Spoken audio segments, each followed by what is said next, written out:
विद्यार्थीगण, आप सभी को ऑनलाइन क्लास में स्वागत है। मैं आज आप सभी को शब्द विचार पढ़ाऊंगा। अंग्रेजी में इसे कहते हैं मॉर्फोलॉजी। शब्द किसे कहते हैं? वर्णों के सार्थक समूह को शब्द कहते हैं, अर्थात कई वर्ण एक साथ मिलकर उसका एक नया अर्थ और सही अर्थ प्रदान करे, वो कहलाता है शब्द। जैसे राम, दिनेश, विवेक आदि शब्द है, क्योंकि इसका एक सही अर्थ है। तो शब्द किसे कहेंगे? वर्णों के सार्थक समूह को या सार्थक मेल को शब्द कहते हैं। अब आते हैं शब्द के भेद।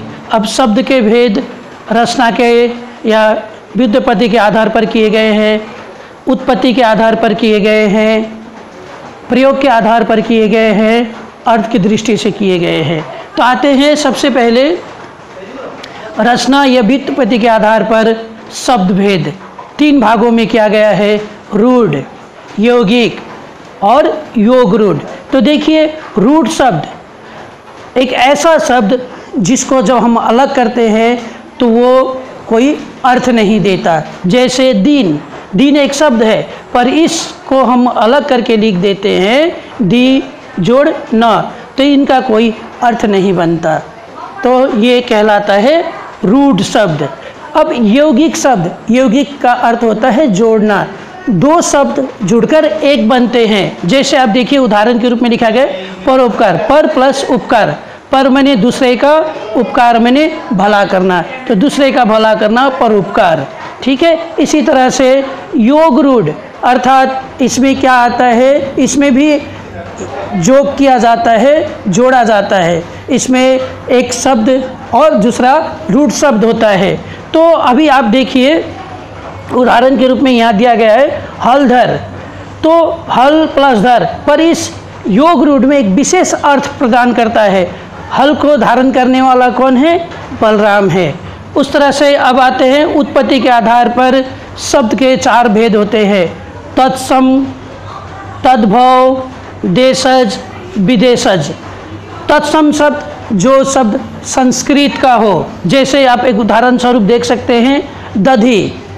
तद्भव शब्द जो शब्द हिंदी में रूपांतरित हो जाती है, अर्थात दधी का रूपांतरित है दही। देशज जो हमारे अपने देश के द्वारा निर्मित शब्द होते हैं, उसे देशज शब्द कहते हैं। जैसे कि आप देख सकते हैं पेट, लड़का, पगड़ी, पगडंडी, गोधूली, ये हमारा देशज शब्द है, हमारे खुद के देश द्वारा निर्मित शब्द है। उसके बाद आते हैं विदेशज, जो शब्द विदेशों से हमारे देश के भाषा में आकर मिल गए हैं, उसे विदेशज कहते हैं। तो हमारे बोली जाने वाली जो भाषा है उसमें अनेकों ऐसे विदेशी शब्द हैं जिसका प्रयोग हम हिंदी के रूप में कर रहे होते हैं। जैसे रिक्शा, चीनी, कुर्ता, चाकू, चाय इत्यादि। तो ये सारे सब विदेशी शब्द हैं। अब आइए प्रयोग के आधार पर शब्द भेद। प्रयोग के आधार पर शब्द के 2 भेद होते हैं, विकारी शब्द, अविकारी शब्द। विकारी शब्द जो लिंग, वचन, कारक के कारण परिवर्तित हो जाए, अपना रूप बदल दे, उसे विकारी शब्द कहते हैं।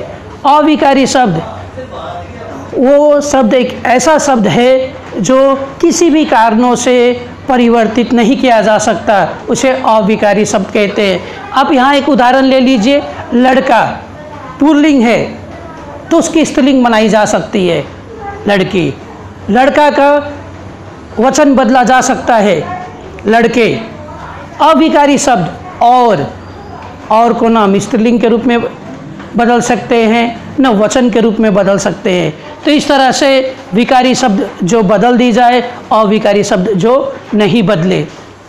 अब आते हैं अर्थ की दृष्टि से शब्द भेद। अर्थ की दृष्टि से शब्द के 2 भेद होते हैं, सार्थक और निरर्थक। सार्थक शब्द जो शब्द एक अर्थ प्रदान करता है, जैसे कक्षा, नदी एक अर्थ देता है, जो हमें समझ में आता है कि शब्द का क्या अर्थ है। निरर्थक शब्द, ऐसा शब्द जो कोई अर्थ ही प्रदान ना करता हो, जैसे टुप्पू, इसका कोई अर्थ समझ में नहीं आता। नीरो, इसका भी कोई अर्थ समझ में नहीं आता। इस तरह से बच्चों शब्द विचार जो है आप सब अपनी पुस्तक पे अध्ययन करें और किसी प्रकार की समस्या हो तो हमसे संपर्क करें। धन्यवाद।